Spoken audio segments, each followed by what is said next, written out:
We respectfully request the Sangha great virtues for the sake of this assembly and all living beings. Please share the wonderful Dharma will to teach and guide us how to end birth and death, leave suffering and attain bliss, and quickly realize non-birth.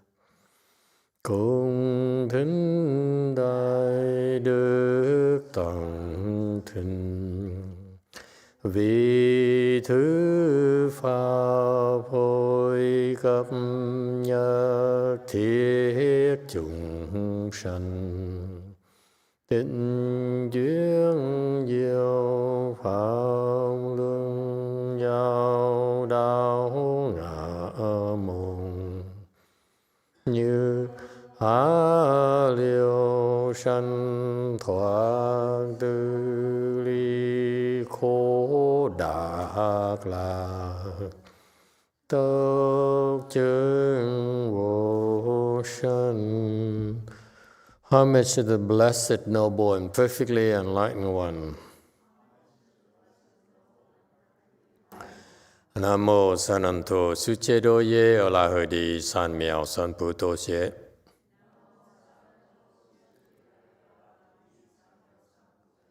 Nam mô Tadaktha Toya Daya Alahade Tamyo Tamboda Toa.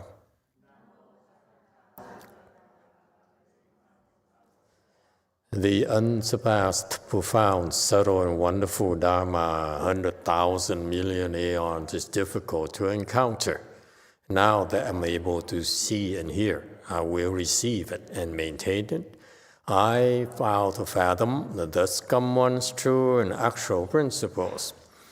Wu shang sheng sheng wei miao fa bai qian wan jie nan zao yu. 我今见闻得受持，愿解如来真实义。O Buddhas and Bodhisattvas, great Master Jingliang, great Master YongHua, all monks and nuns, and all good advisors, Emitofuo. 诸佛菩萨、精良大士、师父上人、各位出家人、各位善知识，阿弥陀佛。Chư Phật Bồ Tát, kính thưa Thanh Lương Đại sư, Hòa thượng Tiến Hóa, quý thầy cô, và quý vị thiện tri thức A Di Đà Phật. Hello everyone, thank you all for coming. Today is the 16th of January 2022. We are here to continue discussing the first chapter of the Avatamsaka Sutra,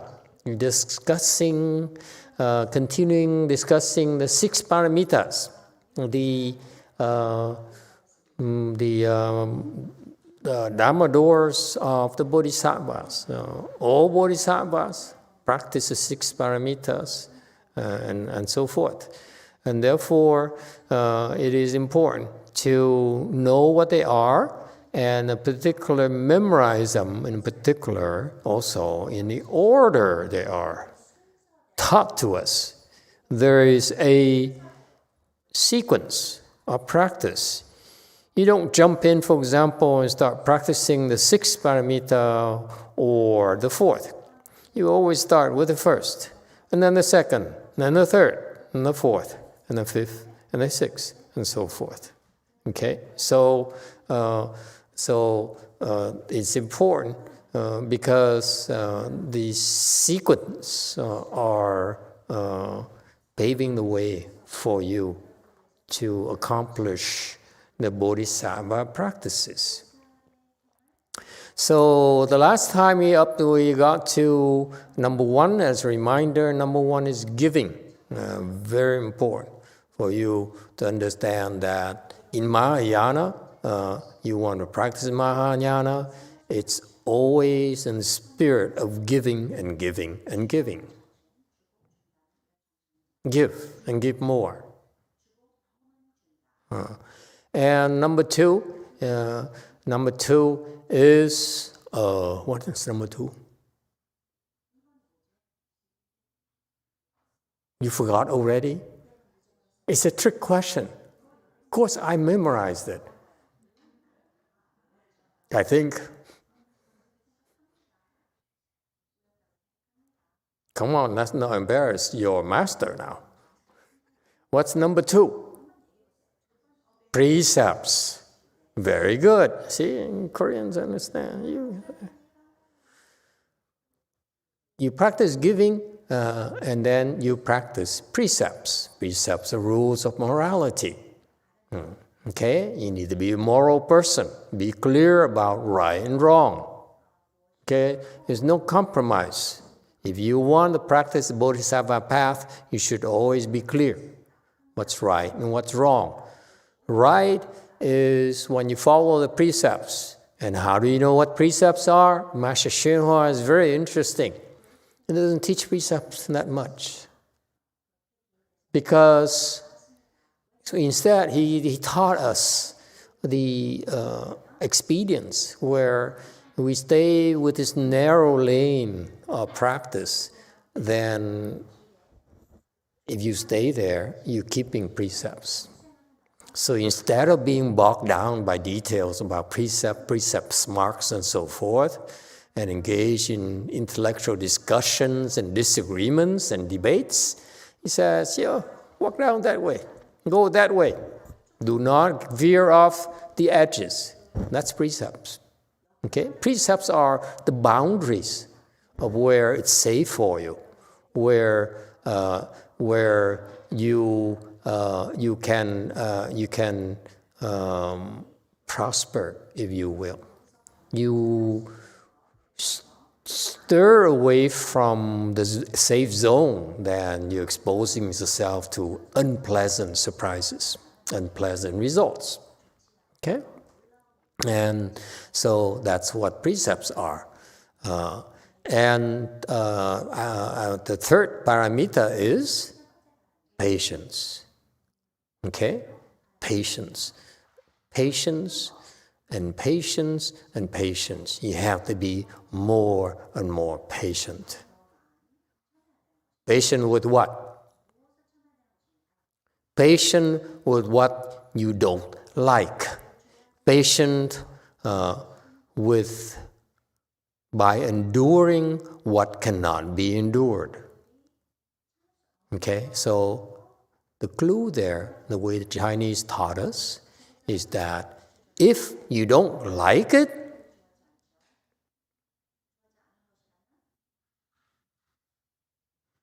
then endure it instead of quitting. And that's the paramita patience. The patient paramita practice is you should be so glad that you found something you hate so much. And instead of running away from that, instead of killing it, instead of rejecting it, you embrace it. You say, hurt me some more. Abuse me some more. Be unfair to me more. Oh, this pain hurts so good. That's patience. It's not for ordinary people. Okay? This is for people who understands that the more you practice patience, the more you become a real person.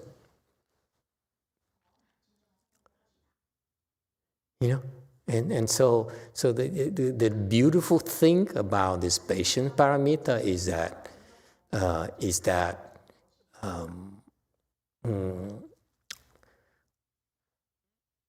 ordinary people, when they encounter something they don't like, what do? What's the proper word to say? They bitch and moan? No? They whine. She's so unfair to me. I don't know what I did to her.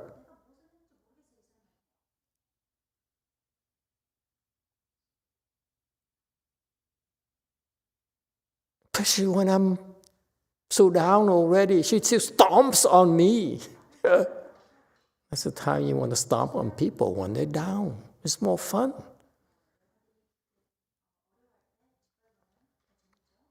Okay? So these people, in our world in particular, I want you to pay attention to this. The kinds of people who are constantly whining and complaining about bad things happening to them, basically are blaming me in my temples. Because I'm the top of the pyramid, I'd like to think. Anyone disagrees? Good. So, you see, so they're complaining about me. They're complaining about, I let these bad things happen. Like yesterday, we discussed the sixth Patriarch Sutra, and I look at all the problems the sixth Patriarch had, and I say, that's from the fifth Patriarch. He's responsible. No one else to blame. Okay? So you see, same thing. These people come to my temple and complain to you. And they come, the masters are unfair. His disciples are unfair. They treat me so bad. Okay? Such people are losers. But we tolerate them. But hey, Soju, just because they're losers. How do I look?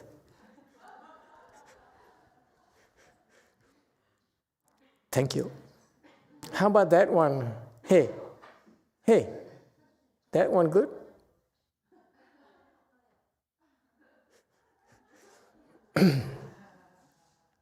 Thank you.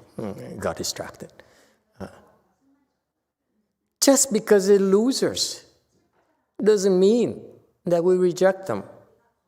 Because we need to put up with losers too.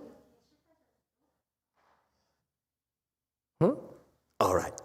So now, so if you learn this practice, you practice Chan, you practice the Tantras, you practice reciting the Buddha's name, you hear the Chanchi, you have plenty of chances to learn to be patient. Okay? And then the fourth one is, you've guessed it, the Vigor Paramita. Okay? This Vigor Paramita involves physical vigor and mental vigor.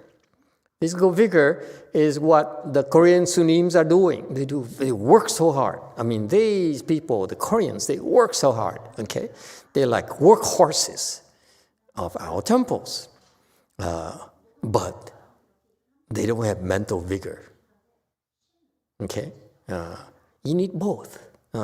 You start first with physical vigor, and then it helps you build the mental vigor. Okay, I was wrong when I started my career as a monk. I focused more on the mental vigor and neglected the physical vigor. So I knew better now. I, have a gym, a small gym for our monks and nuns, so that I encourage them to exercise vigorously. Yeah, that's part of the training, is that you train to be physically vigorous as well. You don't just, I meditate. Okay, that's not balanced. Remember the Chanchi?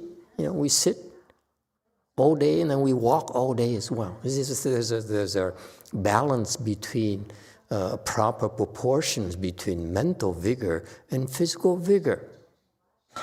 Okay? And vigor is fundamentally, you don't take a break. You don't rest. Okay? However, I need to caution you, because vigor here refers to, it should be performed in increments. Okay, we all have our physical and mental limits, and therefore you should do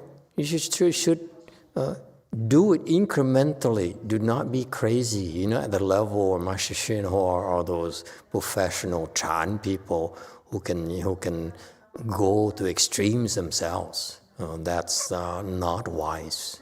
Okay, you're gonna hurt your body. You're gonna exhaust your mind and lose faith.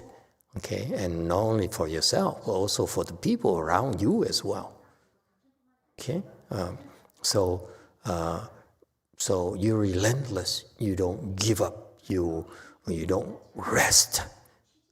Yes, Kong.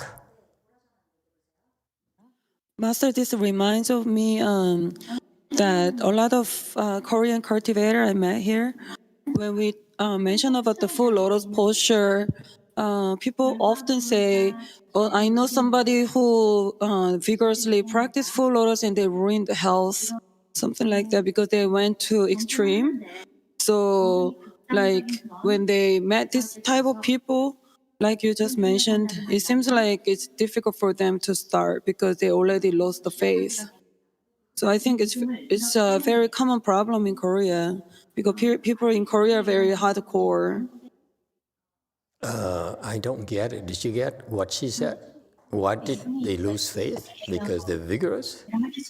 No, they are too vigorous, too extreme, and then some of them lost their health or they had a lot of problem because they didn't do incrementally, and then it's very common problem here. So I wanted to make comments because I met a lot of people like that who mentioned about it. The practice, the Buddhist practice is based on moderation. You don't want to go to extremes.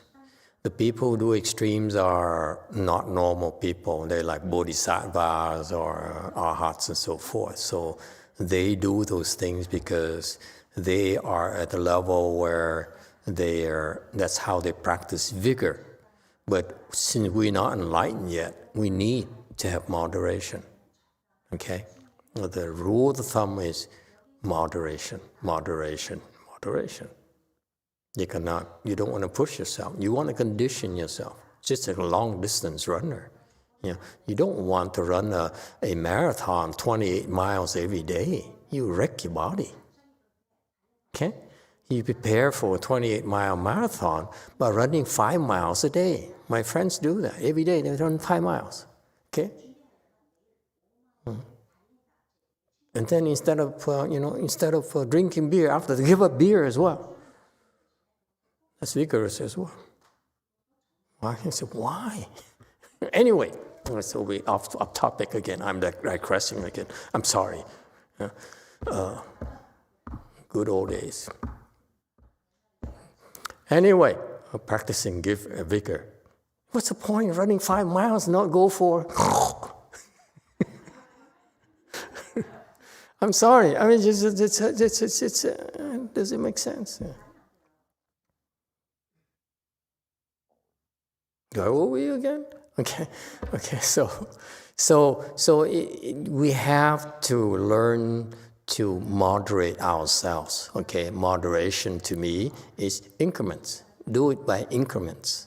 Okay, that's more manageable for all of us. Okay. Yes, 9.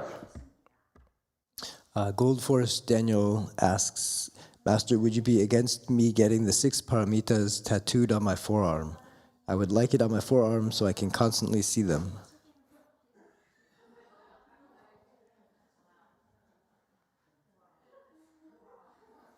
You know what? It's fantastic of an idea. Is it forearms or biceps? Would you consider doing it on your biceps? One on your biceps, and then one on your triceps. So that it can be seen from both the front and the back. See, Daniel into tattoos, I love it. I love it. These guys so hardcore, you know. It's just like Koreans so hardcore. They work so hard, and it to me is wrong to be so extremely hardcore, because again, you can not only they lost faith because they do it wrong, but they also make others lose faith as well. There's no reason. For example, there's no reason for you to bow 3,000 times a day. That's insane. Okay? And the body is not built for that. No one's body is built for that. Okay? And you do that, you wreck your knees. And you wear out the cartilage on your knees, and you're going to have knee problems when you get older. It just doesn't make sense. Now, as far as Daniel's concerned, sure, why not? Tattoo it, you know?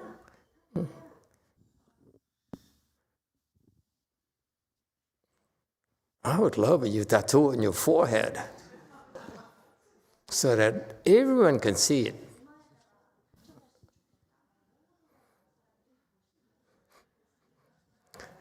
Anyone else has an idea as well? Yes, 9. Oh, there's another question just that I didn't see from Diego. Diego asks, Master... Which Diego? I see Diego, our... the same one? Diego. Okay, how Diego, yeah. Yes, no. Diego Alfonso. Master, can a layperson make vows? Yes, absolutely. You can make vows. But make sure you make the proper vows. You do the wrong vows, you could be in trouble. Like, for example, what's a wrong vow?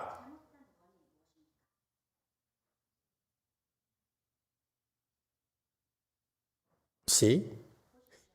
You are in trouble. Don't make any vows. I rest my case. Let's move on. Okay. Any other questions? Ping Deng, Jing Jing. What's a wrong vow? She has plenty of wrong vows. Name a vow you made. See, I tickle her and say, give me the phone.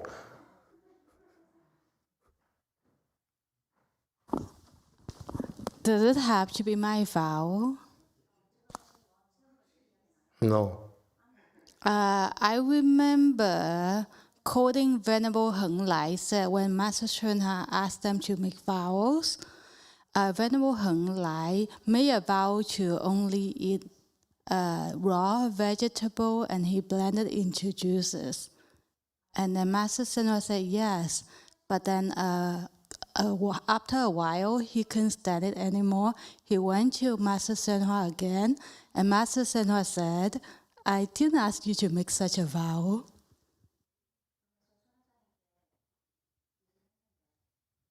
Is there a moral to the story? You said something like a wrong vowel or a bad vowel, right? That was an example. Who decides it's a bad vow or wrong vow? Master Shenhua, in the end. He said, I didn't ask you to make that vow. Did he say that it was a wrong vow? It could have been a good vow. Venerable Heng Lai proved that it wasn't in the end.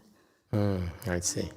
Okay, I guess, whatever works for his disciples, so it doesn't work. Yes, you have another example. Give me another disciple who made the wrong vow of his. Let's pick her brains, she's from the other side. Are you talking to me, Master? No. No.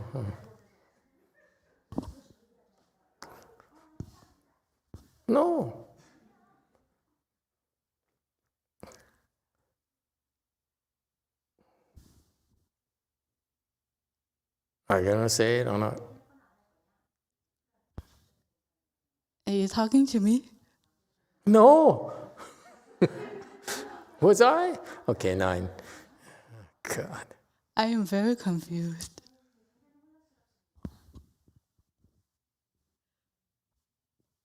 That's why you're here. You got it, Master. It hasn't changed. So sad. Yes, 9.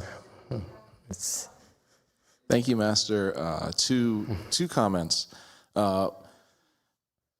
First, I want to respond to what Venerable Shannon asked, but first, an example of a stupid vow or a bad vow that I saw recently was two YouTubers said, "We vow to drink 18 beers over 18 holes and see who wins." Okay. Summarizing, that was kind of stupid. I'm sorry. I don't golf, so I don't appreciate it. But it sounds funny. I mean, that'd be bad, right? Like. Yeah, I imagine, yeah. Okay. Where's that ball again? Don't move. Don't move so much. I didn't watch the video, so I don't have any spoilers if anybody wants to look it up. Okay. But Venerable Shannon, 안녕하세요. 뭐요? 안녕하세요, 마스터. Uh-oh. 밤얌스님, 안녕하세요. I appreciate the question about new people coming to temple and being so intimidated by the vigorous acts that other people are demonstrating. I think it's an important question. And Venerable Shannon, you've known me like 7 years now. So if you want an example of someone who's kept coming back, even though they can't do the same vigor that other people in the temple are doing, you can use me as an example. I don't think, in my opinion, being able to cross your legs for an hour or 2 hours is something I'm continuing to strive for, but I haven't been able to do it. But I still keep coming back for other reasons. And that's vigor.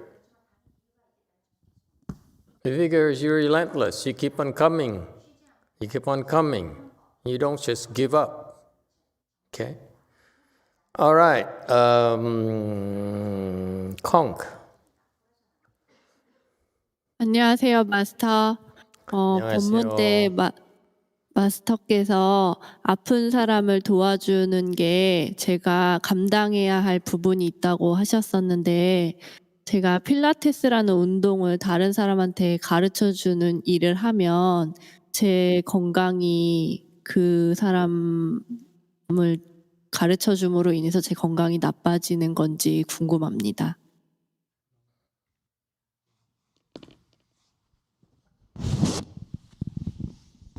Master, I heard from a Dharma talk that helping sick people, if I do that I need to bear the consequences. So I'm a teacher who's teaching Pilate. Pilate? Pilate. Pilate. Pilate, yeah. How do you say it? Pilates. Pilates. Sorry. I'm a teacher I heard who's I'm teaching latte. sorry, Pilates. And does that mean that my health will get not do well? You have sick people at your Pilates class or what?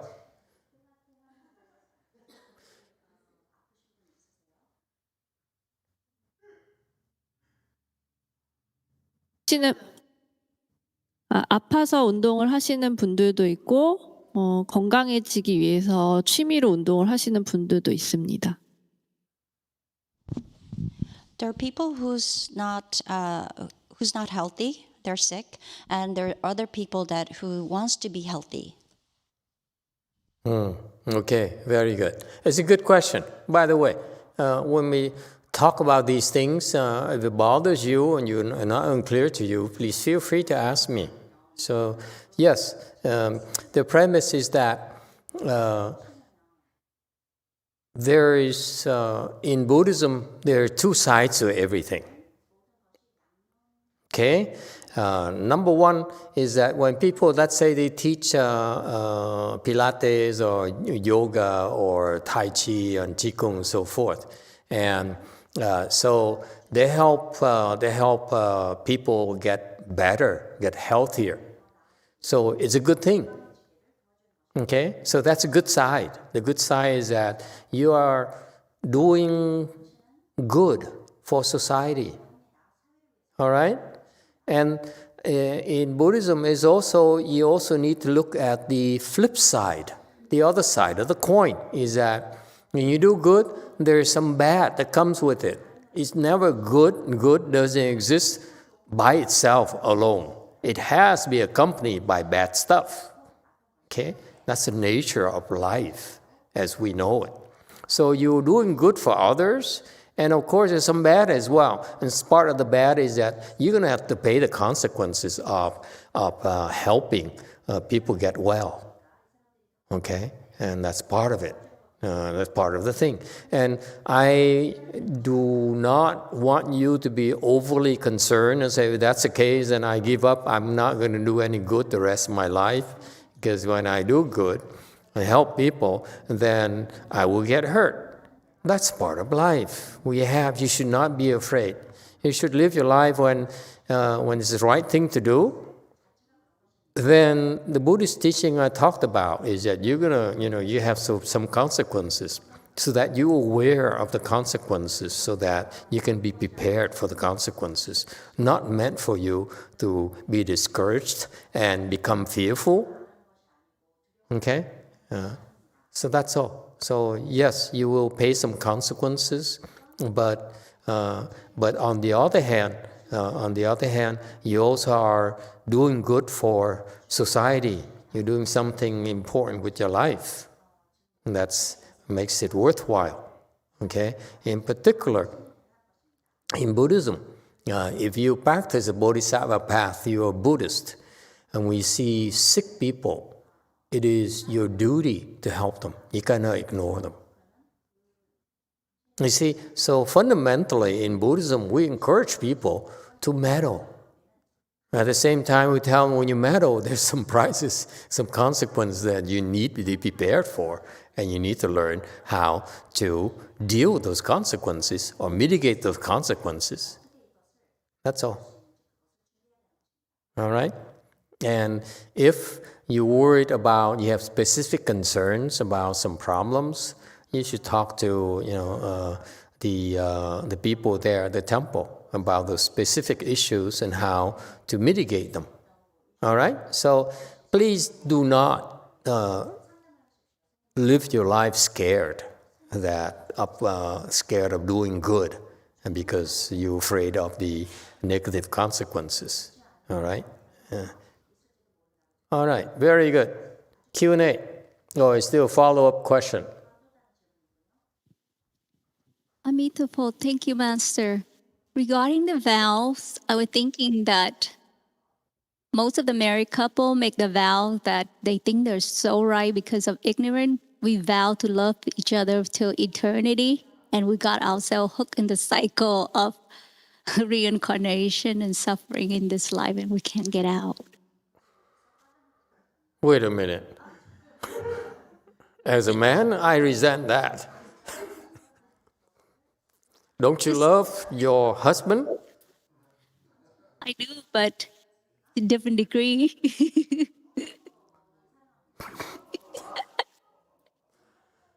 Women are just so difficult.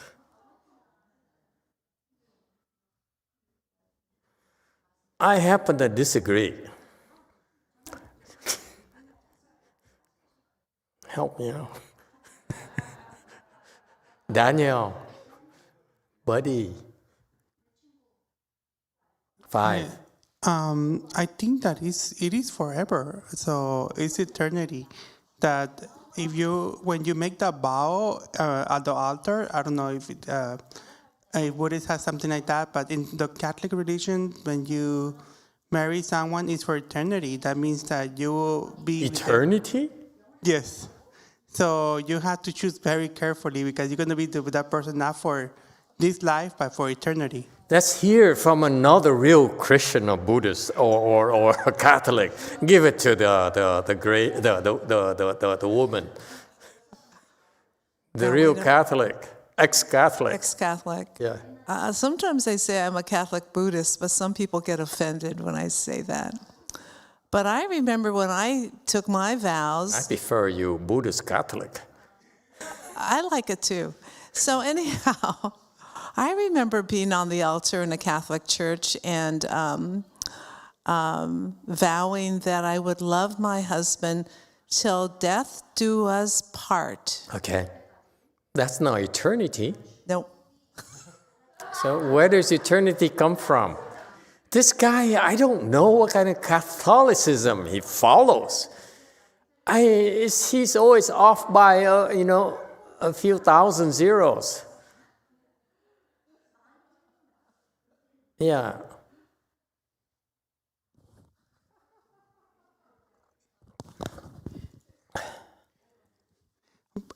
But when you die, and then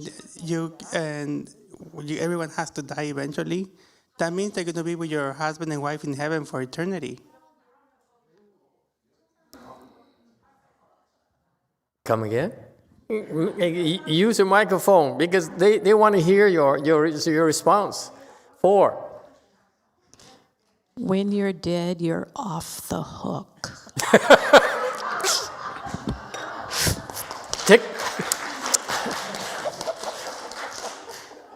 Give me that microphone back. This is conspiracy.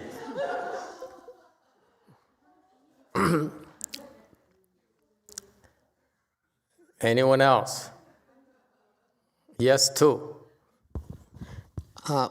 Master, I believe that there's different kind of love. So, this maybe you can make a vow, like you're going to love that person for the rest of the time. But what about if you go to the Pure Land and then you get enlightened and then you just come back and help them? I mean, that's a different kind of love. It's not always like being a couple, but just like...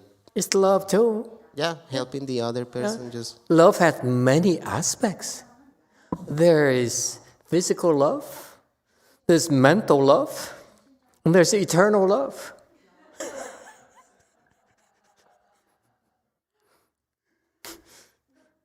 Absolutely.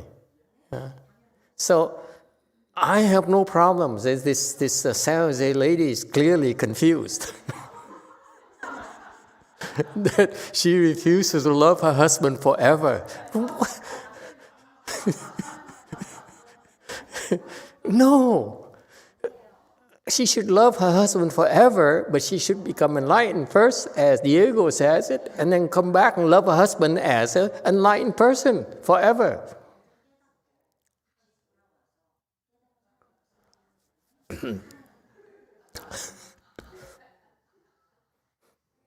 Am I alone here? Go ahead, Conk. Back to reality. The Koreans are always very practical. Hello, for the lady earlier, Hanju. Actually, she asked me the question about her passion about the exercise. But the thing is, she forgot to mention earlier, she was thinking of opening her own business with it. So when she opened her own business, she will depend on her income by providing the service. And most people are having some health issues. So that's why I asked her to be cautious about it. Because the reason why she started meditating is because her health is very weak. She has a lot of health issues to start with. And before she started discussing about this, she didn't know anything about meddling and this Buddhist concept before. So that's why. So did you advise her? Did you dissuade her from opening the studio, Pilates studio?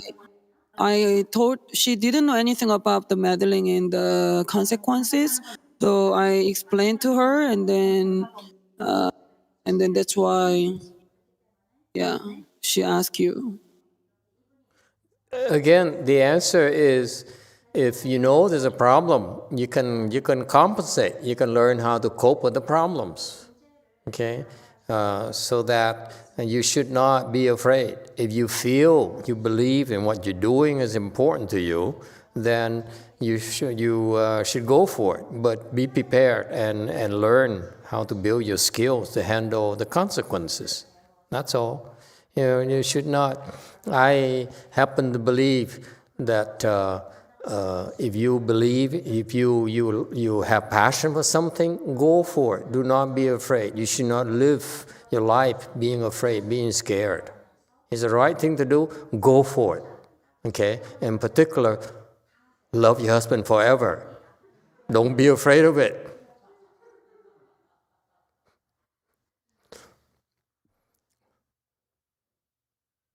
Anyone else? Oh, Q&A. The Q&A, we lost Q&A? Okay, that's the way it goes. All right, so when you practice vigor, going back to the real Dharma, not just my opinions. Yes, some vows are improper, and it's true. When you make vows, you need to learn to make the proper vows so that you don't get in trouble. You make the wrong vows, like someone who says, I vow to like a husband say, I vow to say to his wife, I vow to love you forever. That's a wrong vow, clearly.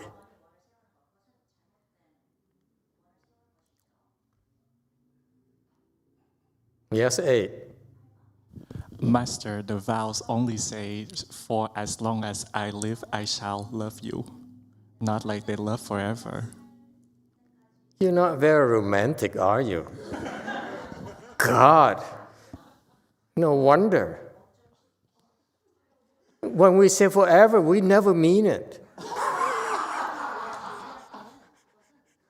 Only women mean it. We don't mean it.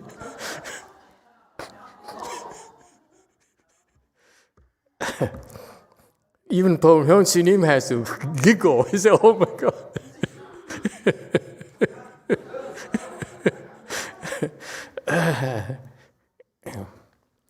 Okay, where were we again?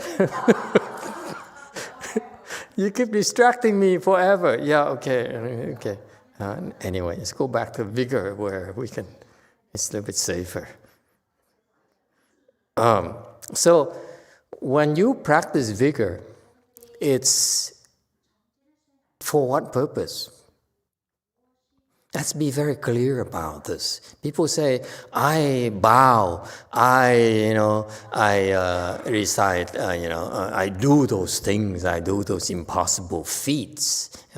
I walk, I walk and bow 3,000 miles and so forth. What for? Okay? So when you practice vigor, it's to be clear. You need to be clear about two aspects of life when you practice vigor and your practice. Okay?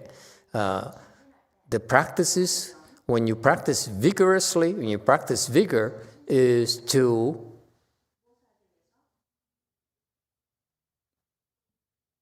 suppress the bad and promote the good.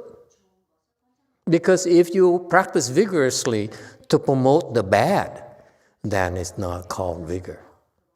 Be careful now. Okay? So that's why in Buddhism it's very clear definition of vigor. Vigor has to deal with two aspects, the good and the bad. All right? So to be vigorous means that it's by definition. Okay, in Buddhism, to be vigorous means that for the evil that has not arisen yet, you strive vigorously to make sure it doesn't arise. For the evil that has already arisen, you work vigorously to destroy it, to suppress it and destroy it. Does it make sense to you? It's very clear purpose. That's why you see you don't practice the vigor until you understand the other three. So part of the other three I stressed to you earlier is that your precepts tell you what's right and wrong, what's good, what's evil. So therefore, you get the number 4. You should be clear. You're able to recognize what's evil and what's good. You see? And that's why when you see evil, you need to make sure that it doesn't arise. And when we see evil that's arisen, you make sure you destroy it. What about good? For the good that has not arisen, you work vigorously to make it happen, to make it arise. For the good that has already happened, what are you supposed to do? Ahong. You have to think.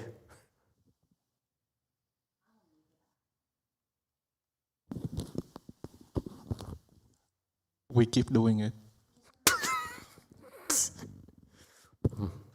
Chung-in Sunim.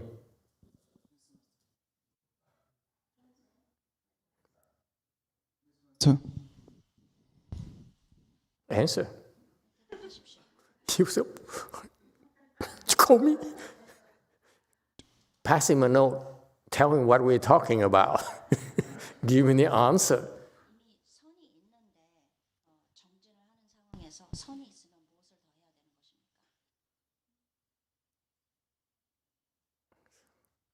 Go back to sleep. So, for the good that has been arisen, you work vigorously to make it grow. You see, when it's good, you make it grow. Okay? When it's bad, you make it disappear. You destroy it vigorously.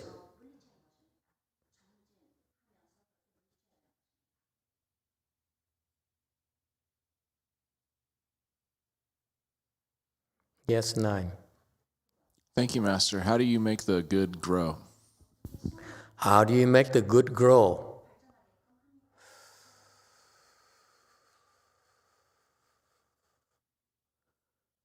I haven't got that far yet, excuse me. The dictionary doesn't say. Anyone help me out? How do you make the good grow? Catholic, they should know. Maybe by doing good deeds. By doing more good deeds. Doing more of the good. Okay? And so that's how you make the good grow. You do more and more and more. Not just do more. Is it more and more on top of more and more and more and more? That's vigor.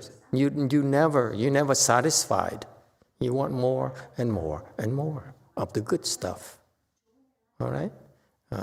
So part of that process is that as you do more good, your heart will grow bigger and bigger and bigger and bigger. What about evil? When the evil, you try to suppress and destroy the evil, what happens?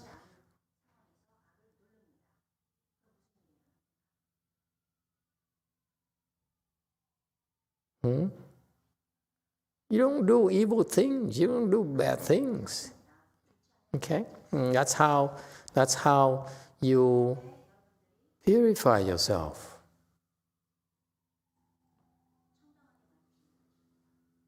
So remember this definition. Vigor is in the context of good versus bad. It's not vigorous for no reason. Okay? So if you bow 3,000 times, what is good in there? And there's a bad in there as well. So we have to be careful. All right. Number 5, 237. The 5th paramita is the Samadhi or the dhyana paramita. Okay, and this is extensively explained and taught in the dhyana school, in the Chan school. Okay, and the Chan school is the school that specializes in the practice of the Samadhi. Okay, and that's why the Chan patriarchs devise all these wonderful practices in order to help us develop our samadhis. Okay, and this we don't need to discuss it extensively because that's part of what we do here, and this is part of the instruction, part of the practices, and these rules and procedures are designed for you to perfect your Samadhi Paramita. Okay, and the perfection of the Samadhi Paramita is that you build your Samadhi to the point where you reach a Samadhi of the enlightened people. Small level, 4-stage Arhat is significant. You need to get there to know why it's significant. And then after that, you should also keep in mind that it's nothing yet. The real deal is you get to the big enlightenment, where that's you really have. Then you have, to me, useful samadhis. Below that, it's not that useful. Okay, it's very limited in scope, in usefulness. So that's why samadhi is important, because samadhi is strength. You cannot do the work, the Bodhisattva's work, unless you have the strength. And also samadhi is blessings. Remember, somewhere the last few days, we talked about when you enter samadhi, you generate the highest level of blessings possible. Of all the practices of generating blessings, entering samadhi is foremost. All right? So samadhi is critical to our practices. Therefore, do not neglect it. Okay? And finally, the sixth is the Prashnya Paramita, or the Paramita of Transcendental Wisdom. Okay? Transcendental wisdom is wisdom that enables you to get out of this wheel reincarnation. That's why it's called Prajna. Prajna is the kind of wisdom that frees you from birth and death. Okay, and that puts an end to your confusion forever.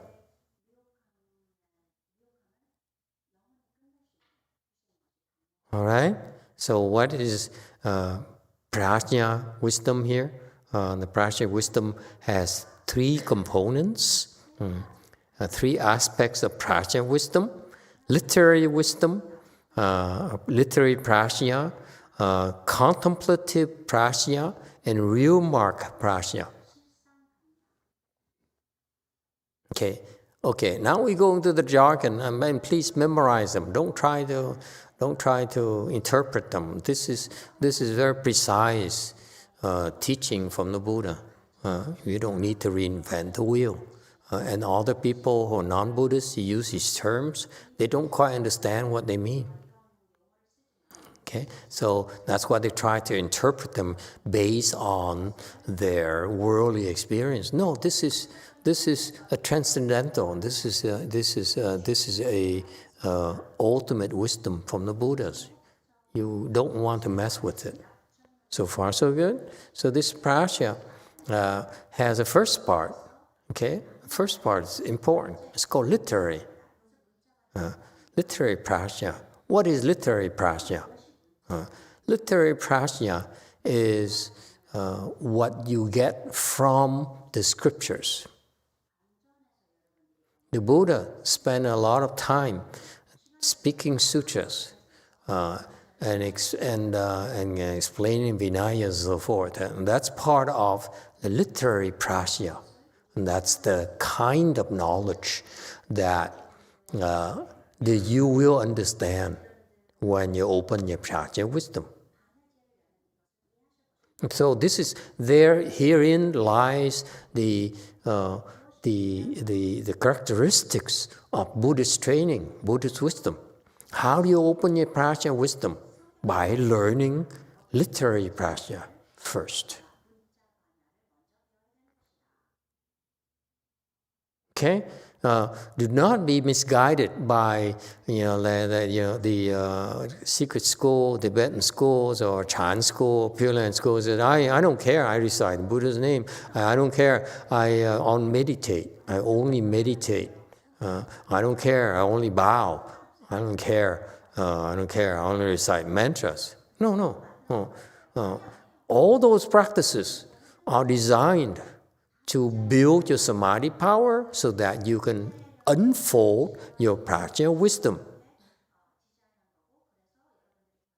All the 6 Paramitas from 1, giving. Number 2, what's number 2 again? Precepts.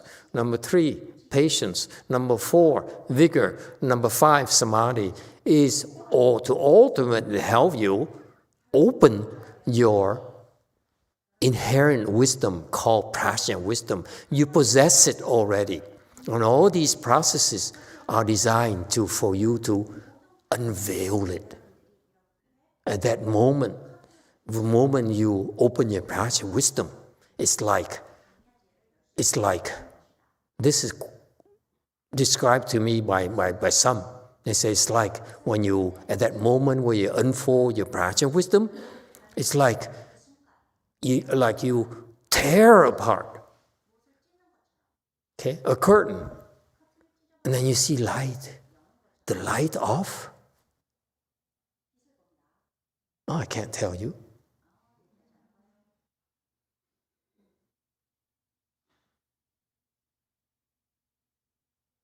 You see the light of enlightenment.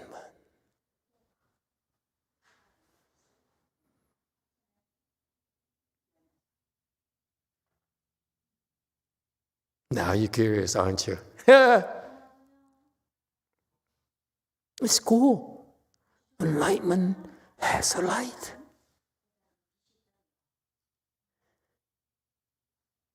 And so that's why when you talk to people out there, worldly people say, I'm enlightened. And you look at them, clearly they're not enlightened because they have no light. How can you be enlightened without light? Enlightenment is light. Okay? So this Prajna Wisdom is what you have already. All you're doing is unveil it. Peel it off. Peel off all these coverings so that you emit light. You can see light of your own nature, your own light, your own inherent light of wisdom. Fantastic. Okay? At that moment, then these people who reach those levels, they then understand the literary prajna. They say, that's what the Buddha said. That's why you have to do the 6 paramitas. You have to start with giving, and then you start with next precepts, and then the next patience, the next vigor, next samadhi, next prajna. Then that's why. You understand? It comes just like that, without any deduction, without thinking, without analyzing. You say, of course. She loves me. I mean, as an example.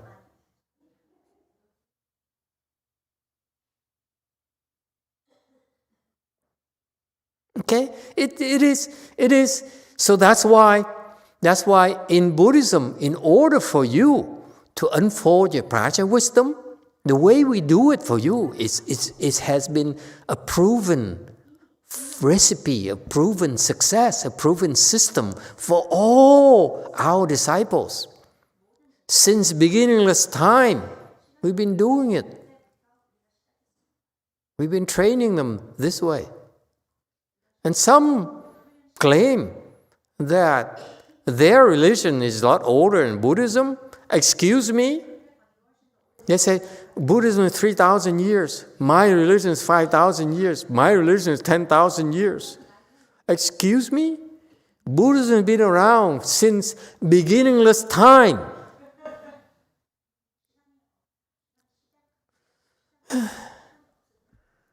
Small thinkers.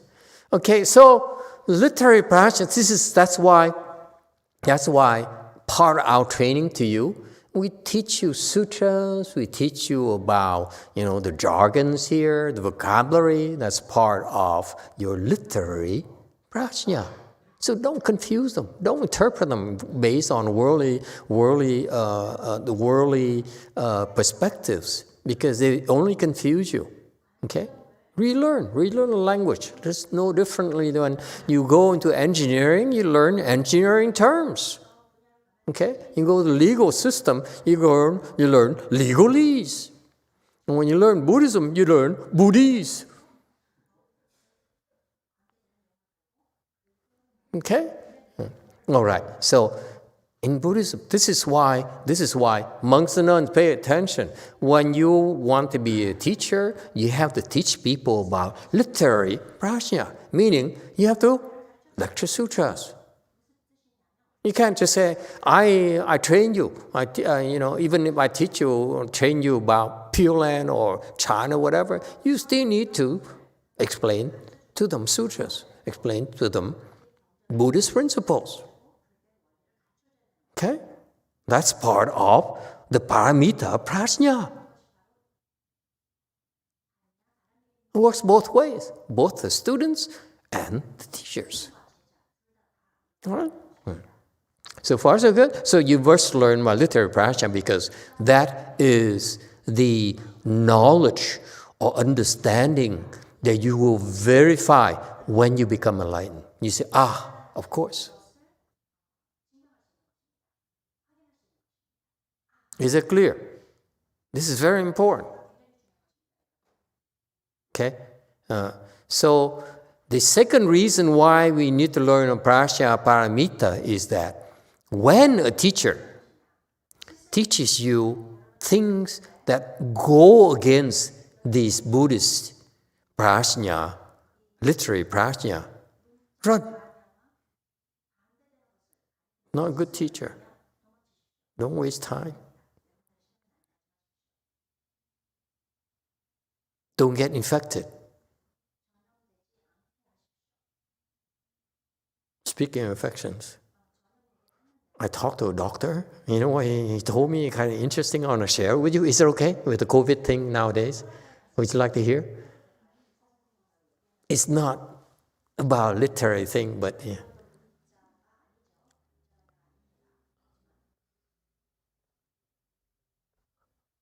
He says that I asked his doctor, I said, you work in a doctor's office. You've seen a lot of sick people. How come you're not sick? I said, I was sick. Last year I was sick. I was sick with the COVID-19 last year. I was sick for 3 weeks. I was down for 3 weeks. Couldn't come to work for 3 weeks. And I recovered. He said, wow. And he said, that's before I got the vaccines. Before the vaccines came out, I was infected. I was down for 3 weeks. After vaccine, so I said, after the vaccine, what happened? He said, I have no problems. I said, wow, you're very lucky. He said, yeah, I guess I'm lucky. But he says, how come other people who are vaccinated also get sick? He says, let me tell you something, sir.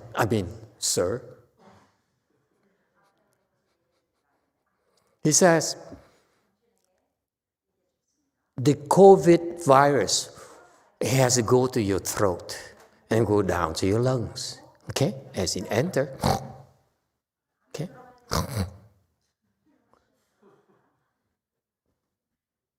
Excuse me? It's called sound effect. Where have you been?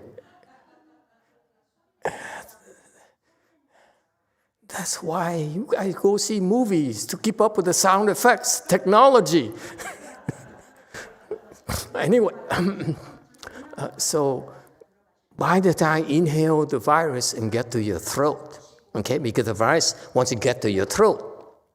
Should I continue, or am I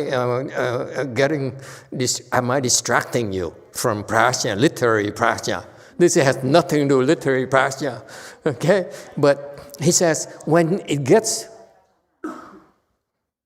excuse me, she's yawning.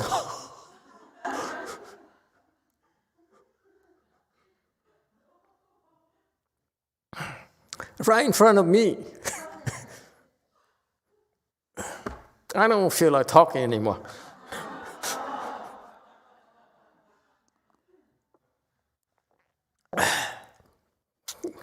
It's offensive. I don't want to drink this anymore.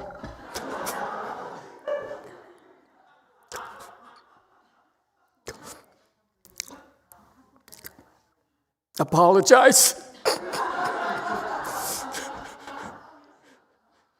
Kidding. Okay, so he says, by the time the virus gets to your throat, he says, by the time the Omicron gets my throat, he says, it's kind of funny, he says, by the time the Omicron gets to my throat, because I asked him, how come you're not infected? How come you're not sick? He said, by the time the Omicron gets to my throat, my immune system is attacking it so that it doesn't have a chance to go down to my lungs. That's why. So it becomes just a flu or whatever. It cannot harm you anymore. Isn't that cool?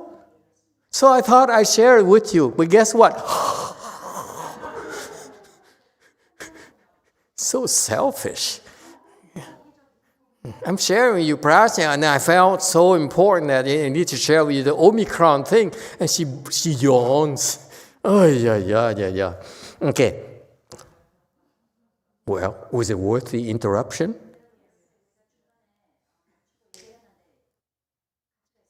Okay. Cool, interesting. Anyway, not that I'm encouraging you anti-vaxxers to get vaccinated your life. What do I care? Okay, so literary prajna is part of the Buddhist training. You need to learn about the principles. Enlightenment, you talk about giving paramita, I talk about precepts paramita. Those are part of your prajna. It's part of your literary prajna. You need to know about those things. So it's good for you. And those seats there are called Prajna seats, Vajra seats. Because once those important Buddhist principles go into your consciousness, they're there forever. Think about it. These literary Prajna seats are in here forever. You may learn about medical sciences and engineering nowadays, but after you die, it goes away. But these Prajna seats are there forever. Think about it. That's how important it is. That's the difference. Okay? And once you understand literary Prajna, okay, and once you learn about this, okay, then it will help you go to the next step of your progress, for your evolution, where you develop something called contemplative prajna. This prajna here, this wisdom here, prajna is transcendental wisdom, by the way. So this literary prajna is the transcendental wisdom from the Buddhas, okay, from the enlightened people. So we have a glimpse of what they know and what we will eventually ascertain ourselves. Okay, so a glimpse of our future. Okay, so this contemplative prajna is you learn to contemplate those principles. So there's a technique that we teach you how to contemplate. For example, the Koreans are crazy about Hwato. That's how they do contemplation. That's one form. Okay? Another form of contemplation is Huxi, breathing. In, out. That's a form of contemplation. Buddhist contemplation. What else? We teach you contemplate.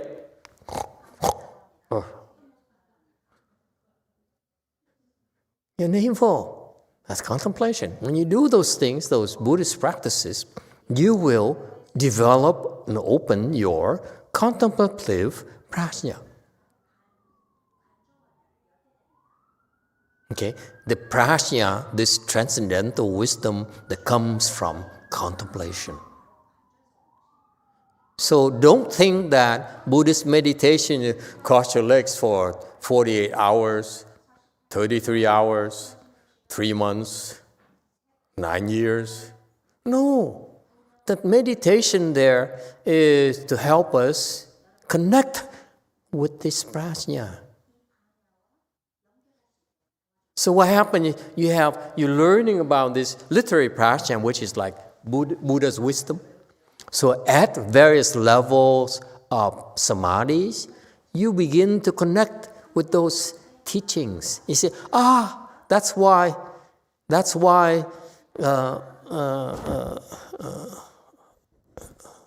them Catholics, I like that. You will see it yourself.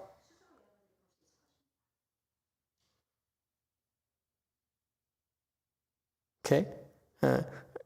So part of this our practice is that we learn about these principles, all these, the Buddha's wisdom, our future wisdom, okay? And contemplative prajna is that we contemplate some of these principles and how we unfold our enlightenment, our small enlightenment.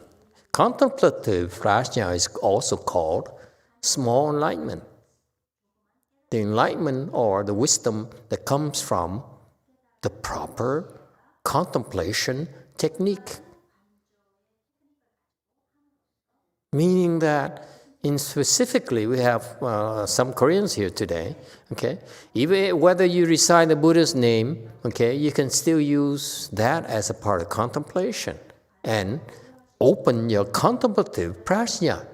Or you can contemplate breathing, or you can contemplate the Hwato. It will also open your contemplative prajna. So you don't say that you practice Hwato until you're dead or until you become enlightened. No, you practice Hwato. As you progress naturally, you will, before you get the real mark prajna, you will have to go through contemplative prajna. There's a progression.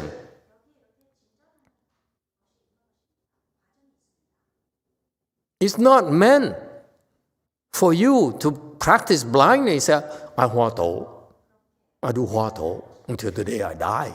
No, you practice Hwato because you need to progress through literary prajna, contemplative prajna, to real mark prajna. When you accomplish Hwato, it's called real mark prajna. Is that clear? There's a progression. And therefore, if you practice Hwato and you're not making progress, find another Dharma door. That is what the Chan teachers should be teaching their students. Don't say, I want you to do Hwato until the day you die. That doesn't make sense. I want you to only recite mantras until the day you die, especially in Tibetan mantras. No. Sometimes you do mantras, sometimes you do chant, sometimes you recite Buddha's name, as long as you're progressing. That's Buddhism. That's Chan, that's Pure Land, that's secret school. It's not supposed to be one-dimensional, one narrow alley. Is that clear? And that's Buddhism. That's a proper practice of Buddhism. Yes, Catholic. So just to clarify, that means that a Buddhist person can be, like, for example, practice Tibetan, they could practice other forms of Buddhism? And As long as they're making progress. Okay, I see. I have no problem with it. You know, you practice Tibetan things or Lama things or Manchurian things. I don't care. It doesn't matter. Or Catholic things. It's funny, let me tell you, many monks, disciples of Master YongHua, actually practice Taoist things. Why? I know at least a couple of them. Senior monks. They practice those things because that's where they came from. They got some results. They liked it. So that's why they said, but I want to learn more. And so they switched to Buddhism. But they got to Buddhism, they realized they're not making any progress in Buddhism, so they switched back and we still wore the same. Because they couldn't make it. Tough luck. Okay? So anyway, so you have the contemplative prajna, which is the wisdom of a fourth stage arhat. And you need to have this contemplative prajna in order for you to progress on to real mark prajna, which is enlightenment. When you will become enlightened Buddhism, you have this thing called real mark prajna, meaning that you, as the Catholics put it, can see the truth. Before that, you can't. That's why it's called real mark prajna. Real mark, what is real mark? Real mark, by definition, you have memorized it. Okay? 实相, 无相, 无不相.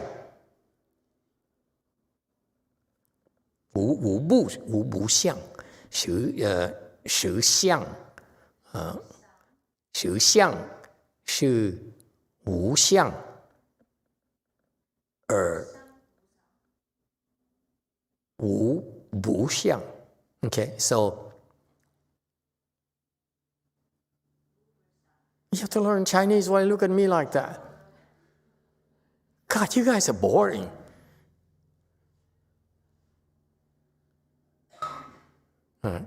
It means that real mark, this is Chinese, you have to memorize it. Real mark has no mark. Real mark is no mark. Yet, nothing is without marks. So when the Chinese memorize it, they don't even understand what it means. So don't feel bad. Even the Chinese don't understand what the Chinese phrase means. So what we do is we understand in English so that we can explain to them in Chinese. Okay? So real mark, what has real mark? It has no marks. There's no mark whatsoever. However, there's nothing that is without marks. That is real mark. Just memorize it. And when you get to this real mark prajna, say, of course.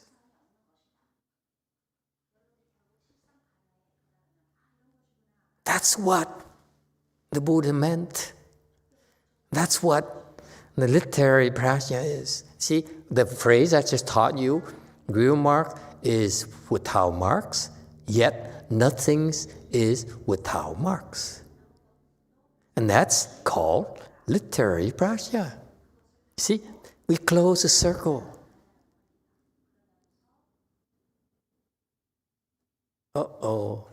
Colombia. Thank you, Master. That's what we call true emptiness and wonderful existence. Yes.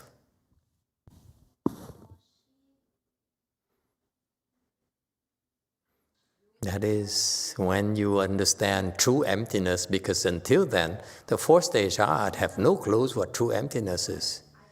And then that's when you understand wonderful existence. That's real mark.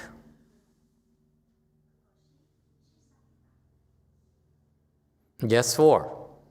I'm looking for some clarification on the Buddhist lingo. So if I am getting a teaching from someone who's not enlightened and they teach me something with marks and it appeals to my mind, first of all, I would, when I perceive it, I perceive what is false. If a Bodhisattva teaches me with a markless teaching, I also perceive it as false. And yet if I follow it, it's true. I'm confused. Well, I'm just, because I listened to a lecture of false and true. And my understanding was that Whose lecture? It was last night's lecture, I think, about the false and the true. Shouldn't believe everything I tell you. Well, I'm just trying to... I deny it. Go on. Okay, I'll try again. So if one person teaches me, but they're not enlightened, and another person is enlightened and teaches me, regardless of which teaching, I cannot perceive it as true with my mind. You can't, because your mind is confused. Okay. Now, if I choose to follow the teaching of the Bodhisattva, and I do what's asked or instructed, am I doing what's true? No. You're doing what's false.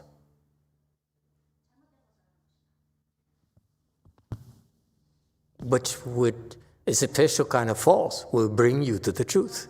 Whereas you do the false things that normal people do, like Daniel does, it will lead them to more false. Whereas the false we give you is an expedient to help you bring you to that gate. Remember, I think I talked about gate last night. I didn't talk about true and false. How do you pick up true and false from there? It's about bringing you to the gate. Has nothing to do with true and false.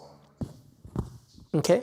For example, someone who doesn't trust you, who doesn't believe you, is that true or false? Who cares? She believes whatever she wants to believe. So bring her in front of the gate and kick her in. That's when you do Attain.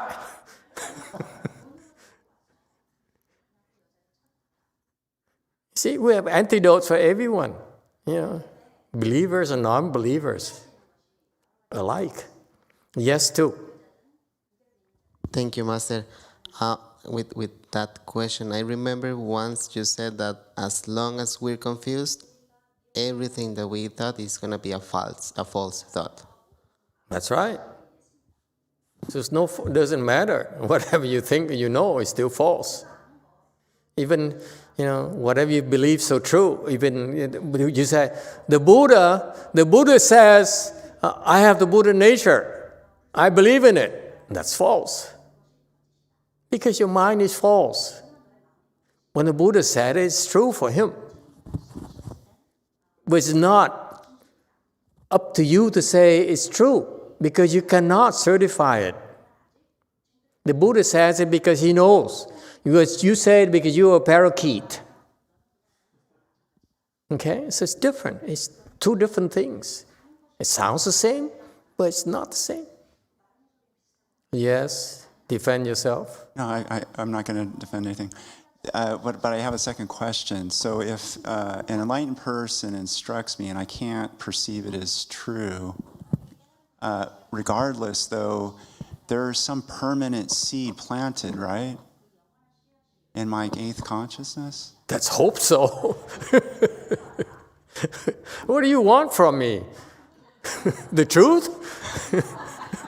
I'm not enlightened. I'm going to only give you the false. I'm just saying, if you are taught by an enlightened person, I assume some part of it is permanent. No. This guy is so stuck like Alex. What is the matter with you guys? You want to know the truth. You want to know what's best. There's no such a thing. There's no best. There's no truth. Unless you go to Daniel's church. In Buddhism, there's no truth. You insist on truth like he insists on the best. Or insists on being right. There's no such a thing as best or right. There's no such a thing as truth. Because everything you do is false. Your mind is false. Everything you conjure of is false. Okay? So the practice of Buddhism is designed to help you get rid of the false mind. That's all. Once you get rid of the false mind, you're no longer seeking the true or the false, or what's best, or what's optimal. Because everything you have is then it's true. Yes, Catholic. You know, I got a feeling this Catholic guy is going to come back and tell his priest, what about the truth? Let's talk about the truth today. No, I have a quick question, and please forgive me for this question, but I'm very curious. I don't know if it's even an appropriate question, but I wanted to ask anyways. Since you have mentioned before that you are unenlightened, so that means that everything that you teach is false. That's what you're saying right now. That's right. Everything I say is false. So, but my question is, how to believe what you're teaching is for real? I don't know how to question it, but like, for example, let's say that everything that you're teaching in Buddhism, how false. do we know is real? You know it's real when you get there. For now, it's false. Does it help? It's not supposed to help. It's just, I'm confused like hell. Yes, I rest my case. Here's what happened to the people of the world. They said, oh, she's good. She's not nice. She's a concubine. People put labels. Okay? She's, in love, She would deny it, okay? Vehemently. She's ignoring me now. Yes, 6. Thank you, Master. And a very Alex question. Everyone, this is Alex now. Vigor means to amplify the good and suppress the bad. When it comes to Samadhi and Prajna, does that mean that vigor means to let go? Again, this guy wants to understand right now. I can't believe it. I've been telling you, asking the same thing for the last 6 months. He says, tell me in advance what I'm going to know. I said, no, I can't tell you because what I tell you is false. You should find out for yourself. Whatever I tell you, it doesn't matter. What's only thing that matters to you, should matter to you, is that how do I get there? Never mind about true and false right now. Okay? How do I get there? Which door? Bring me to that door so that I can get through. That's all that matters. True, false, good, bad is all false right now.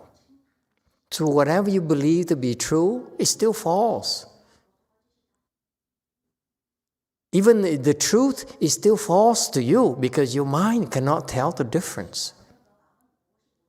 So it's easiest to forget it. It's false. It's all false. I don't care. Just bring me there. You see? We sweep all these dictionaries. We sweep away all the sutras. We sweep away all the knowledge because they bog you down. They're not helping. You only need to know how to get there. That's what I love about Master YongHua. He's the only one who does that.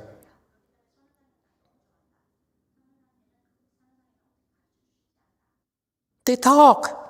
All the monks I listened to, okay, they all talk. They don't tell me how to get there. I'm offended by that. I'm personal, and I said, you make me spend an hour a day to meditate. You make me spend time to read sutras. You make me spend time to recite mantras on Tuesday night. Okay, what for? I said, well, you'll be enlightened. It's okay. Which gate? How? The people that you instructed, did any of them got enlightened? Did any of them got through the gate? I would ask immediately.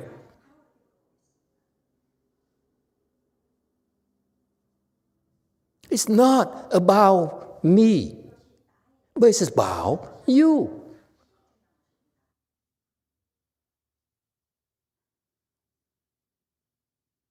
Oh, this is a nice concept and so on, but it doesn't matter until you get through the gate, and then you say, then you verify for yourself that literary prajna is correct. Until then, it's false. It doesn't matter. Does it make sense?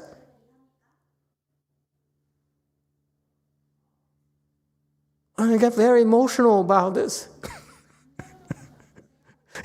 He wants to know. Tell me what I'm supposed to know. If I told you, it doesn't mean you can't get it. It's the only way for you to get it is to walk through that gate, walk through that door. Then you get it. Until then, words are meaningless. Debates are meaningless. Promises are meaningless. I'm meaningless. It's not about me at all. You keep on saying, is he enlightened? Like Ahong, he said, is Master enlightened? I think his Master is enlightened. And my answer is, of course I'm not. Because what does it have to do with you? Whether I'm enlightened or not, is irrelevant to you. It's meaningless to you.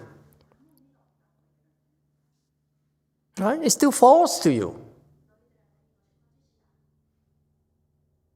So when I tell you I'm not enlightened, that's false too.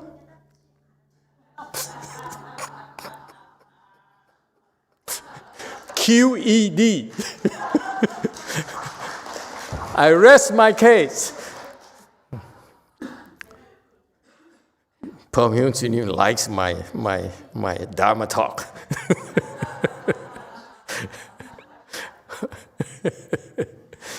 See, this is funny because you keep on saying, he's got to be enlightened. I say, not.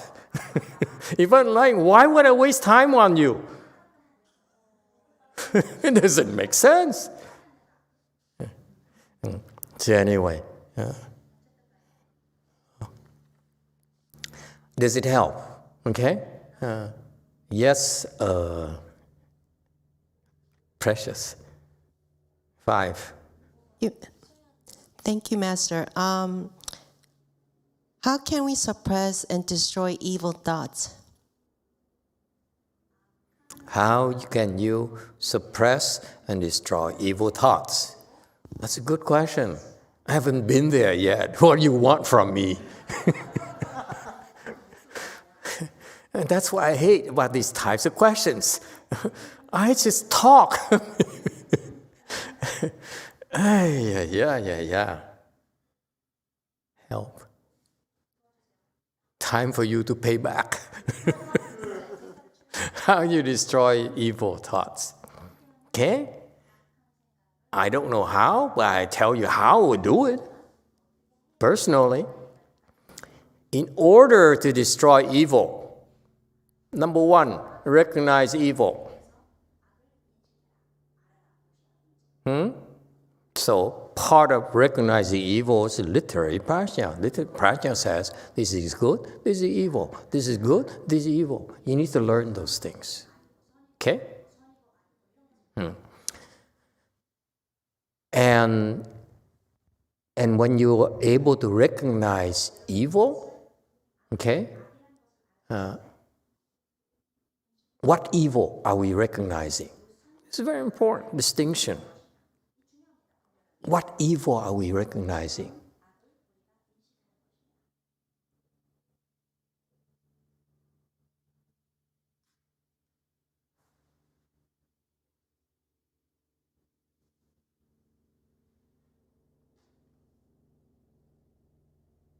Yes, 9. Thank you, Master. Evil for others. Evil for others. Very good. What else? What are we supposed to recognize as evil?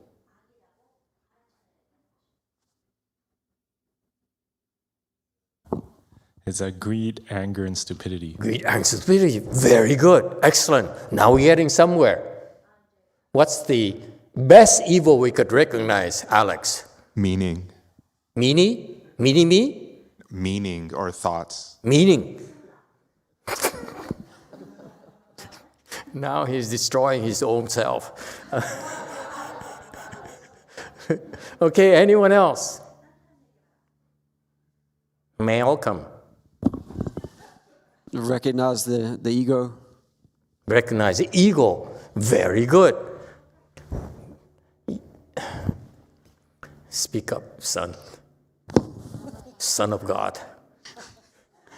Maybe when you're breaking the precepts. Very good. He's more Buddhist than Catholic, let me tell you. Okay? I just proved all of you he's Buddhist, he's not Catholic at all. What evil are you recognizing? Your evil. That's the only thing that matters. Doesn't matter if she's evil, not relevant. Recognize your evil. Same principles. Don't look at them, you're so inferior, you are so bad, okay? And we don't want you, okay? You understand? It's none of our business. You only look at our evil. That's why we don't reject evil. We reject only evil inside of us. So when we talk about vigor, we talk about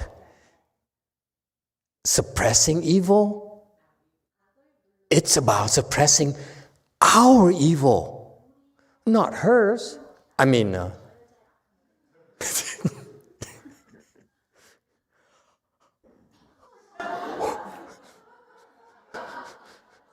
you know what I mean? That's evil. It's not evil. It's our evil. Is that clear? When we talk about good, is that her good? No, she has no goodness. I mean, it's doing more good of our own good. You see that? That's vigor. You look at yourself. What is the goodness in me? That's do more goodness I can do. What's evil about me, I suppress it. Is it clearer now? How you eliminate? Because you say, hey, the evil and good about others is irrelevant. Okay? It's their lives. Koreans always be Koreans. Pomhyon Sunim will always be Pomhyon Sunim.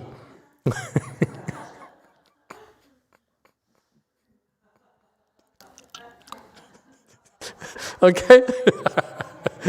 He got the translation now.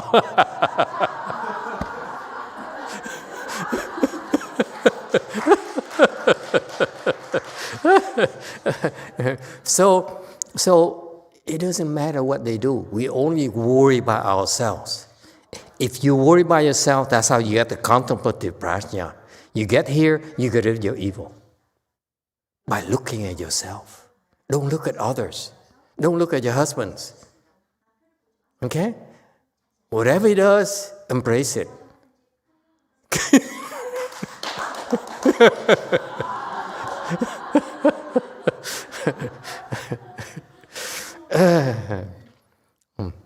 And make a vow to embrace it until eternity.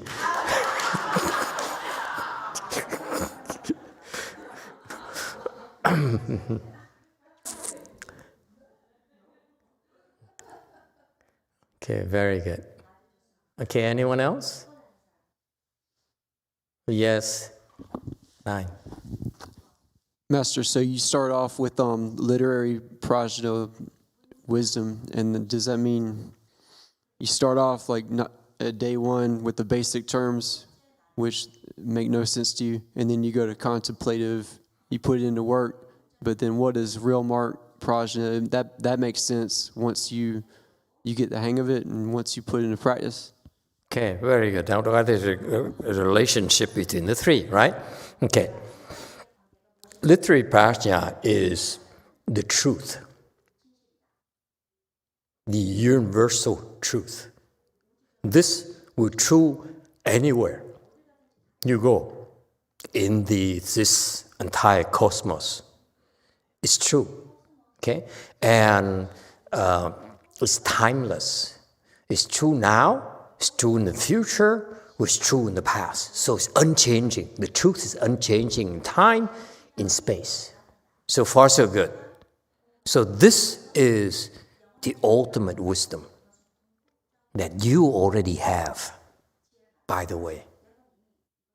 Okay, so actually we're reminding you, we're planting more seeds so that they sprout faster. Okay? So you need to listen to the proper principles. This is very important. When you hear the improper teachings, don't. Stay away from that because you planted the wrong seeds. It's just like you're trying to grow a garden and you pick up weeds, you know? You plant weeds in your garden. You don't want to do that, okay? So that's why it's very important that we stress to you, I personally implore you to learn about Mahayana principles. That is called literary Prajna.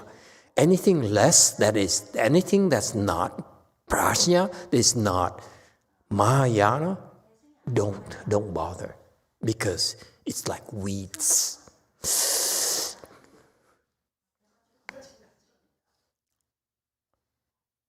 Okay? It's no good for you. It's only give you temporary pleasure. I mean, excuse me, I got distracted there. Strike that.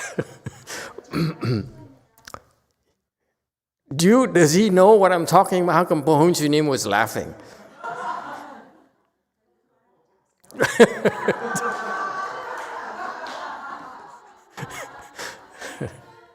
Okay, he knows what I'm talking about. Shocking.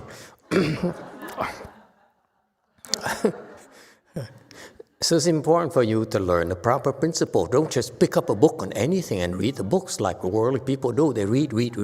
No, you're very selective. You read only the proper stuff. Don't read Bibles.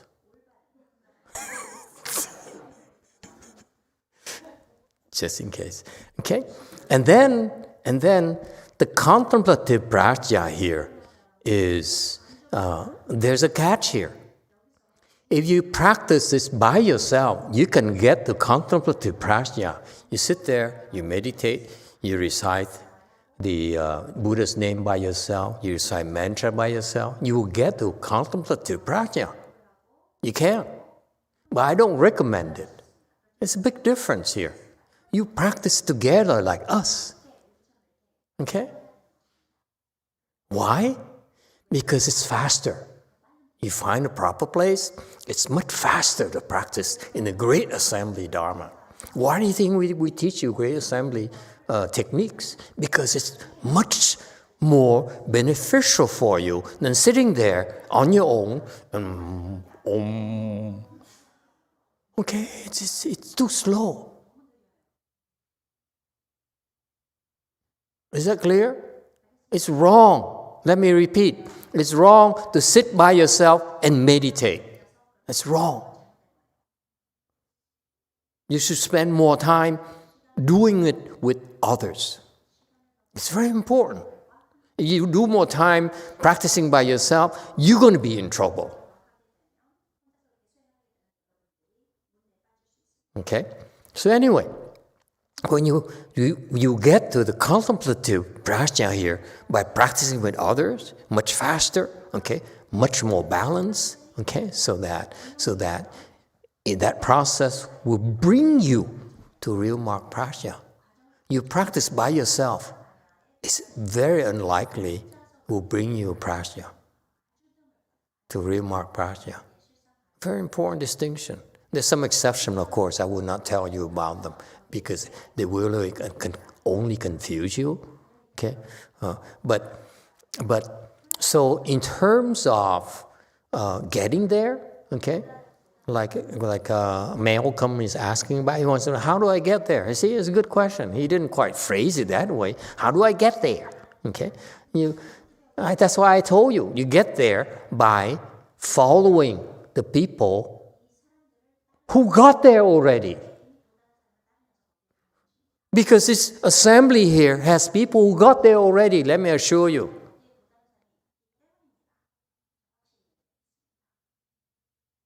Now we're all going there as a group as well, okay? And by doing this, you get there by practicing with others, by following others who have done it already.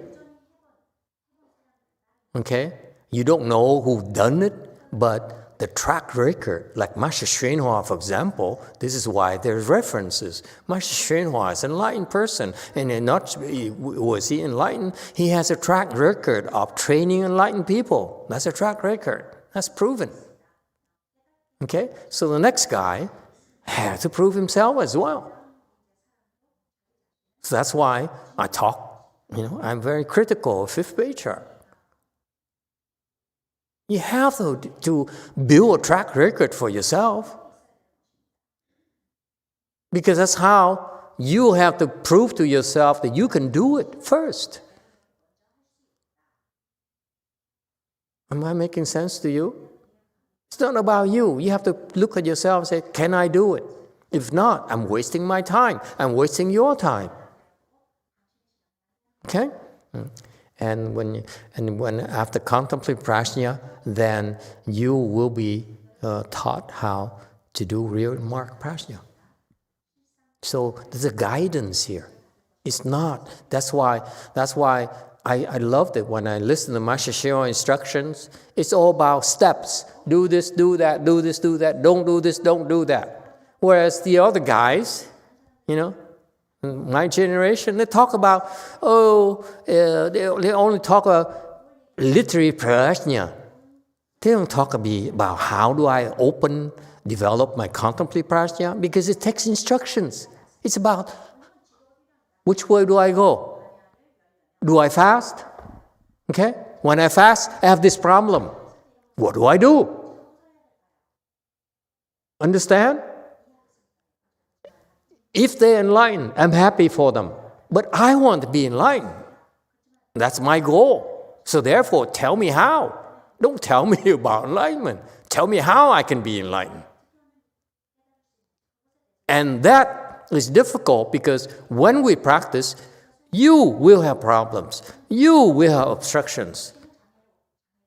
And that's how you can develop your wisdom, by solving those problems, by learning how to deal with those obstructions. My legs hurt. Is this how you deal with it? Yeah? Peter said, yeah, absolutely. Moderation. But don't quit. He said, but don't you quit. See, each person is different. You cannot force everyone to the same mold.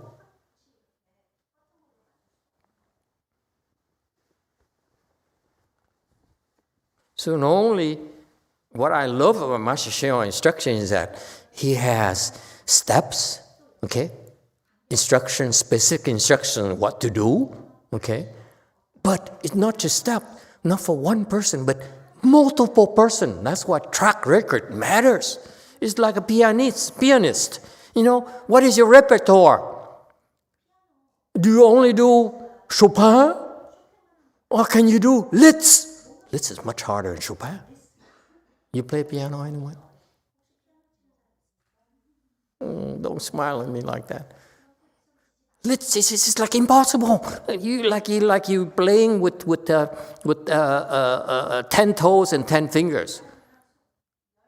Anyway, you're boring. You guys really have no culture whatsoever. What kind of Buddhism are you practicing? Okay, are we clear on Prajna thing? Yes, two. Master, I have a question. What kind of, what sutra or what text can we read so we can start discerning a little bit about what's good and wrong, so we can start seeing that evil in us? Good stuff. It's not. Okay, that's a good question. How do we answer this? Jung-in.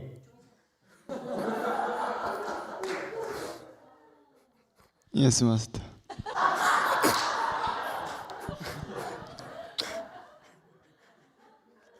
Keep going.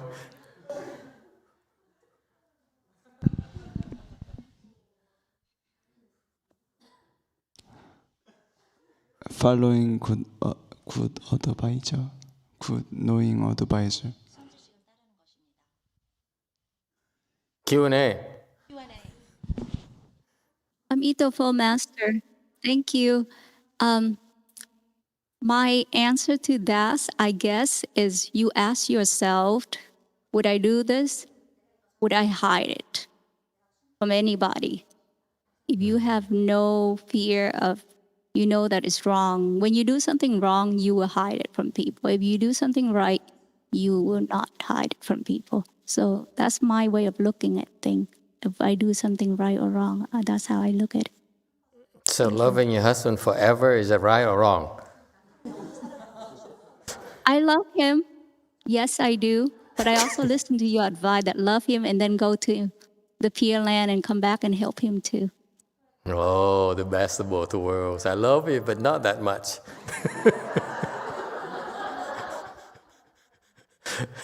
Very good. Okay, I'll share with you to the answer. It's very good. Jung-in got it.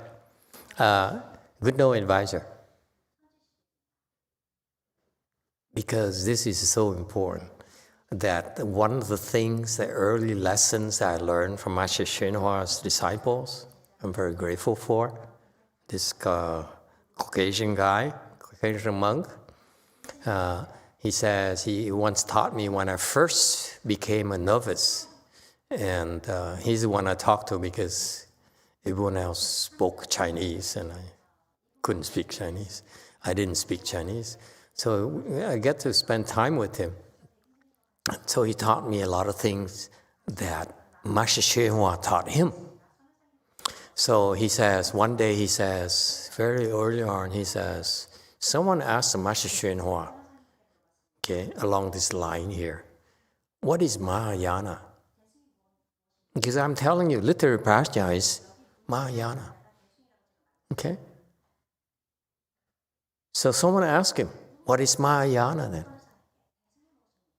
And what did he answer? Master Shenhua said, Mahayana is your good knowing advisor.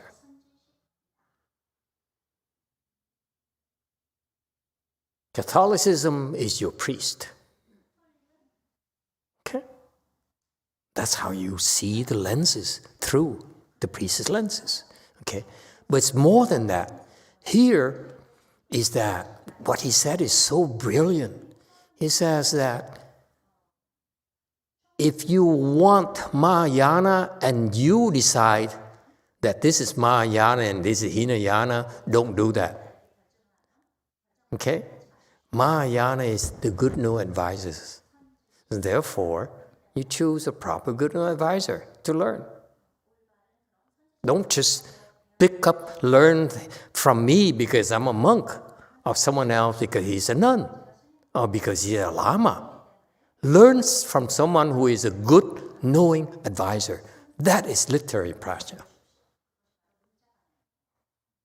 And you can tell, when you look at Master Xinhua, he talked about a lot of stuff, but he lectured on Mahayana Sutras. And he elaborated on the patriarchs' teachings. So you see, it's very consistent. So not only you need to, Mahayana is your good no advisor, it also tells you what is the scope of Mahayana, and you can learn from this good no advisor as well. It's brilliant as an answer. What is the range? Is he lecturing on Agama Sutras? Is he lecturing only in Prashnya Sutras? Is he lecturing on Vaipurya Sutras? Is he lecturing on Lotus? Is he lecturing Avatamsaka? Okay, so you have the full range of Buddhist literary prajna. What is he lecturing on?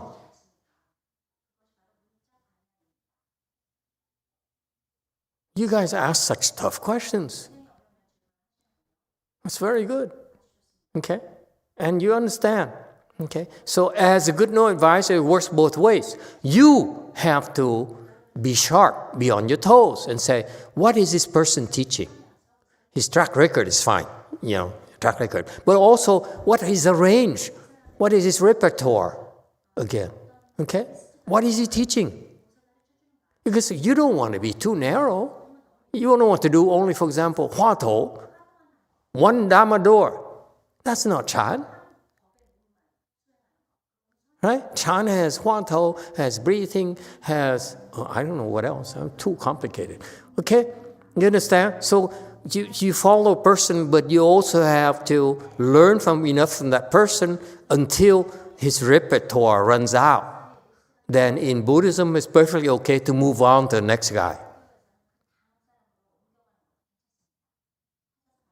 Because you must do it for yourself.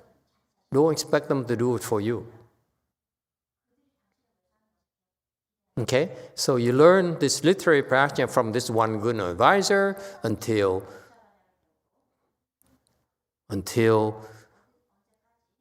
if he's a real good advisor, he'll tell you, I taught you everything I can teach you. It's time for you to move on.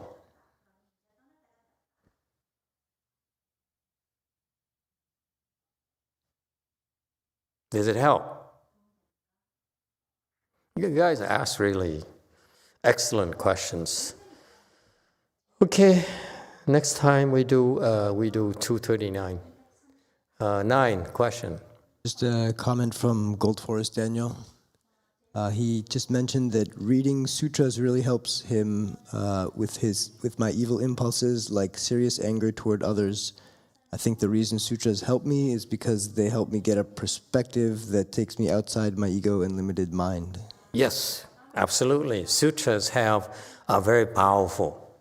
When you are in trouble, when you are depressed, when you are manic, when you are angry, when you're greedy, pick up a sutra and read, you see. Or listen to Master Xinhua's explanation of Dharma talks. You have results. You feel the difference. You get the benefits from it. Okay? So yes, absolutely, he's right. Q&A. Master, thank you. May I have one more question? At night, I love to listen to Master YongHua and Tinhua Dharma talk, and sometimes I fell asleep, but then the audio is still running. Is that okay? And does it add any benefits to ourselves? It's okay. It's a very beneficial, because even though your conscious mind is not processing the information, it still registers in your consciousness. The sound will register in your consciousness, so it's very, very good for you, except that your husband may not like it.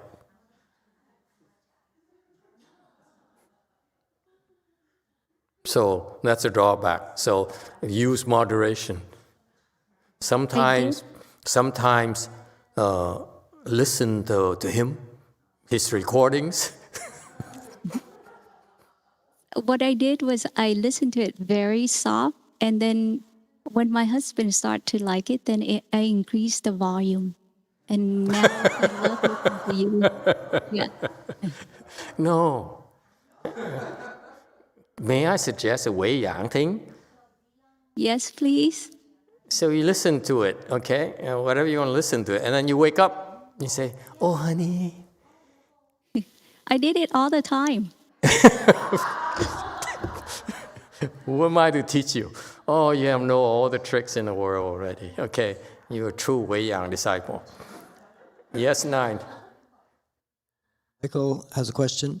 Master, what are the key fundamentals of becoming a bodhisattva? Can one attain all stages of bodhisattvahood with compassionate service and skill? I hope so. Let's hope it's the case. Absolutely. Yeah. It's baby steps is my answer. Baby steps. Don't look too far ahead. The practice of Buddhism is about directions, goal setting, and keeping track of make sure you go in that direction. That's all. And don't worry about, people faster than you, slower than you. It's your own speed. You go in that direction. That's all. So, don't think too far ahead of yourself. Yes, Daniel. I forgot his name even. I only think of him as a Catholic. I have a quick question. A good question? Quick question. How can a Catholic get enlightened? How can I achieve enlightenment? How a Catholic get enlightened? Become Buddhist.